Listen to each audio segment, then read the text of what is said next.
Star 9 TV special news నేను Neeraja. 1948లో Israel ఏర్పాటైనప్పుడు తుర్కీ తర్వాత ఇజ్రాయెల్ను గుర్తించిన రెండో ముస్లిం మెజారిటీ దేశం ఇరాన్. ఆ సమయంలో ఇజ్రాయెల్ ఇరాన్ మధ్య సంబంధాలు స్నేహపూర్వకంగా ఉండేవి. ఆ తర్వాత పరిస్థితి పూర్తిగా మారిపోయి రెండు దేశాలు బద్ధ శత్రువులుగా మారాయి. ప్రస్తుత పరిస్థితి ఏంటంటే రెండు వైపుల నుండి దాడులు కొనసాగుతున్నాయి. ప్రస్తుతానికి అవి ఆగిపోయే సూచనలు కనిపించడం లేదు.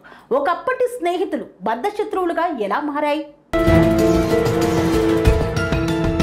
1948లో ఇజ్రాయెల్ ఏర్పాటైనప్పుడు తుర్కీ తర్వాత ఇజ్రాయెల్ను గుర్తించిన రెండో ముస్లిం మెజారిటీ దేశం ఇరాన్. ఆ సమయంలో ఇజ్రాయెల్ ఇరాన్ మధ్య సంబంధాలు స్నేహపూర్వకంగా ఉండేవి. తర్వాత పరిస్థితి పూర్తిగా మారిపోయింది. రెండు దేశాలు బద్ధ శత్రువులుగా మారాయి. జూన్ 13న ఇజ్రాయెల్ మరోసారి ఇరాన్పై దాడి చేసింది. టెహ్రాన్, సతాంజ్, సర్ఫాహాన్తో సహా సైనిక అణుస్థావరాలను లక్ష్యంగా చేసుకుంది. ఇజ్రాయెల్ ఈ ఆపరేషన్కు ఆపరేషన్ రైజింగ్ లయన్ అని పేరు పెట్టింది. ప్రతీకారంగా ఇరాన్ కూడా ఇజ్రాయెల్ నగరాలపై డ్రోన్లు, బాలిస్టిక్ క్షిపణులను ప్రయోగించింది. ప్రస్తుత పరిస్థితి ఏంటంటే రెండు వైపుల నుండి దాడులు కొనసాగుతున్నాయి. ప్రస్తుతానికి అవి ఆగిపోయే సూచనలు కనిపించడం లేదు. అసలు ఒకప్పుడు స్నేహితులుగా ఉన్న ఇజ్రాయెల్ ఇరాన్ మధ్య శత్రుత్వం బద్ధ శత్రువులుగా ఎలా మారాయి? 1979 వరకు ఇజ్రాయెల్ ఇరాన్ మధ్య సంబంధాలు చాలా స్నేహపూర్వకంగా ఉన్నాయి. ఆ సమయంలో అయాతొల్లా ఖమేనీ నేతృత్వంలోని ఇస్లామిక్ విప్లవ అనంతరం ఇరాన్లో అధికారం చేతులు మారింది. అయితే 1948లో ఇజ్రాయెల్ ఏర్పాటుకు దారితీసిన పాలస్తీనా విభజన ప్రణాళికను ఇరాన్ వ్యతిరేకించింది. అయినప్పటికీ తుర్కీ తర్వాత ఇజ్రాయెల్ను దేశంగా గుర్తించిన రెండో ముస్లిం మెజారిటీ దేశంగా ఇరాన్ నిలిచింది. ఆ సమయంలో ఇరాన్ పహ్లవీ రాజవంశానికి చెందిన షాల ఏలుబడిలో ఉంది. పశ్చిమాసియాలో అమెరికాకు కీలకమైన మిత్రదేశంగా ఉండేది. అందుకే పొరుగు అరబ్ దేశాల నుండి అసంతృప్తిని ఎదుర్కొంటున్నప్పటికీ ఇరాన్తో స్నేహాన్ని కొనసాగించడానికి ఇజ్రాయెల్ వ్యవస్థాపకులు మొదటి ప్రధానమంత్రి డేవిడ్ బెన్ గురియన్ ప్రయత్నించారు. కానీ 1979లో అయాతొల్లా ఖమేనీ విప్లవం షాను పడగొట్టి ఇస్లామిక్ రిపబ్లిక్ ను స్థాపించింది. ఖమేనీ తనను తాను ప్రపంచంలో అణచివేతకు గురైన వారిని రక్షించే వ్యక్తిగా అభివర్ణించుకున్నారు. అమెరికా దాని మిత్రదేశమైన ఇజ్రాయెల్ సామ్రాజ్యవాదాన్ని తిరస్కరించడాన్ని తన సైద్ధాంతిక పునాదిగా చేసుకున్నారు. ఖమేనీ ప్రభుత్వం ఇజ్రాయెల్తో అన్ని సంబంధాలను తెంచుకుంది. ఇజ్రాయెల్ పౌరుల పాస్పోర్టులను గుర్తించడం ఆపేసింది. టెహ్రాన్లోని ఇజ్రాయెల్ రాయబార కార్యాలయాన్ని స్వాధీనం చేసుకుని పాలస్తీనా లిబరేషన్ ఆర్గనైజేషన్ కి అప్పగించింది. ఆ సమయంలో PLO ప్రత్యేక పాలస్తీనా దేశం కోసం ఇజ్రాయెల్కు వ్యతిరేకంగా జరుగుతున్న పోరాటానికి నాయకత్వం వహిస్తోంది. ఇజ్రాయెల్తో శత్రుత్వం కొత్త ఇరానియన్ ప్రభుత్వ ప్రాథమిక విధానాల్లో భాగమని ఆలివేస్ అన్నారు. దీనికి కారణం ఏంటంటే ప్రభుత్వంలోని చాలా మంది నాయకులు లెబనాన్ వంటి చోట్ల పాలస్తీనియన్లతో కలిసి గెరిల్లా యుద్ధంలో పాల్గొన్నారు. వారికి పాలస్తీనియన్లపై తీవ్రమైన సానుభూతి ఉంది. కొత్త ఇరాన్ తనను తాను ఇస్లామిక్ శక్తిగా చూపించుకోవాలని కోరుకుంది.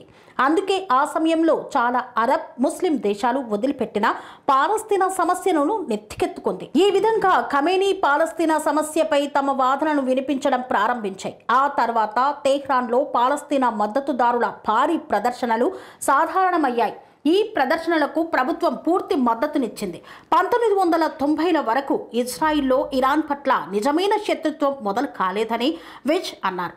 ఎందుకంటే ఆ సమయంలో ఇజ్రాయెల్కు అతిపెద్ద ముప్పు సద్దాం హుస్సేన్ నేతృత్వంలోని ఇరాక్. అంతేకాకుండా ఆ సమయంలో ఇరాన్ కాంట్రా ఒప్పందాన్ని కుదిర్చిన మధ్యవర్తుల్లో ఇజ్రాయెల్ ఒకటి. ఇది 1980-1988 మధ్య పొరుగున ఉన్న ఇరాక్తో యుద్ధం వస్తే ఉపయోగించడం కోసం ఇరాన్కు అమెరికా ఆయుధాలను సరఫరా చేసిన రహస్య కార్యక్రమం. కానీ కాలక్రమేణా ఇజ్రాయెల్ ఇరాన్ను తన ఉనికికి పెద్ద ముప్పుగా చూడడం ప్రారంభించింది. మరో ప్రధాన ప్రాంతీయ శక్తి అయిన సౌదీ అరేబియాను కూడా ఇరాన్ ఎదుర్కోవలసి వచ్చిందని చెప్పారు. ఇరాన్ ప్రధానంగా పర్షియన్ షియాల ఆధిపత్యంలో ఉంది. అరబ్ ప్రపంచంలో ఎక్కువగా సున్నీ ముస్లింల దేశాలు ఉన్నాయి. తన ప్రత్యర్థి దేశాలు ఏదో ఒక రోజు దాడి చేయవచ్చని ఇరాన్ ప్రభుత్వం గ్రహించింది. ఈ భయం కారణంగా అది ఒక వ్యూహాత్మక ప్రణాళికపై పనిచేయడం ప్రారంభించింది. ఆ తరువాత ఇరాన్తో అనుబంధంగా ఉన్న సంస్థల నెట్వర్క్ ఏర్పడింది. ఈ సంస్థలు తమ ప్రయోజనాలకు అనుగుణంగా సాయుధ చర్యను చేపట్టాయి. అమెరికా, యూరోపియన్ యూనియన్ ఉగ్రవాద సంస్థగా భావించే లెబనాన్, హెజ్బొల్లా వాటిలో అత్యంత ప్రముఖమైనది. ఇరాన్ యాక్సిస్ ఆఫ్ రెసిస్టెన్స్ గా చెప్పే నెట్వర్క్ ఇప్పుడు లెబనాన్, సిరియా, ఇరాక్, యోయమన్ కు వరకు విస్తరించి ఉంది. ఇజ్రాయెల్ ఖాళీగా కూర్చోలేదు. ఇది ఇరాన్ దాని మిత్రరాజ్యాల సమూహాలపై దాడులు చేసింది. ఆ దాడులు తరచూ ఇరాన్ నిధులు, వనరులను అందించే సాయుధ సమూహాలున్న దేశాల్లో జరిగాయి. ఇరాన్, ఇజ్రాయెల్ మధ్య జరిగిన ఈ సంఘర్షణను షాడో వార్ అని పిలుస్తారు. ఎందుకంటే రెండు దేశాలు చాలా సందర్భాల్లో ఒకదాన్నొకటి లక్ష్యంగా చేసుకున్నాయి, కానీ ఆ విషయాన్ని అధికారికంగా అంగీకరించలేదు. ఇరాన్ అణు కార్యక్రమాన్ని ఆపడం, అది అణ్వాయుధ శక్తిగా మారకుండా నిరోధించడం ఇజ్రాయెల్ ప్రాథమిక లక్ష్యం. తమ అణు కార్యక్రమం కేవలం పౌర ప్రయోజనాల కోసమేనన్న ఇరాన్ వాదనను ఇజ్రాయెల్ అంగీకరించడం లేదు.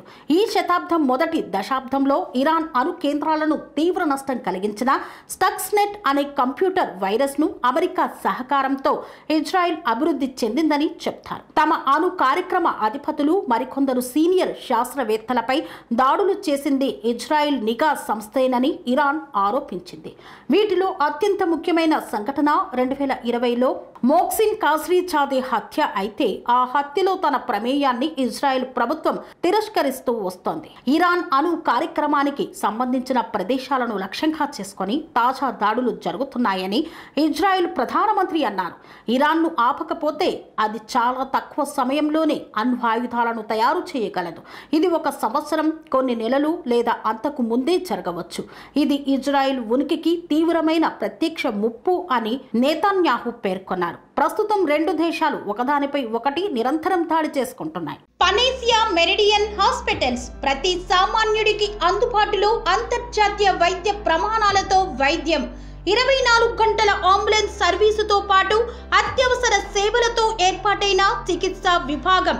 మా దగ్గర గుండె సంబంధిత, మూత్రపిండ, కాలేయ, కంటి జబ్బులకు, మోకాళ్ల శస్త్రచికిత్సతో పాటు కోవిడ్-19, బ్లాక్ ఫంగస్ వంటి వైరస్లకు, అన్ని రకాల ఆరోగ్య సమస్యలకు నమ్మకమైన అత్యాధునిక వైద్య చికిత్సను అందిస్తున్న హాస్పిటల్ పనేసియా మెరిడియన్ హాస్పిటల్స్. మీ ఆరోగ్య సమస్య ఏదైనా ఇప్పుడు పరిష్కారం సాధ్యం. సంపూర్ణ ఆరోగ్యం కోసం సంప్రదించండి Panacea Meridian Hospitals. Opposite Beeramguda కమాన్, RC Puram, Sangareddy district. Pin code 502032. సంప్రదించాల్సిన ఫోన్ నెంబర్ 0845524177 మరియు 7893757770.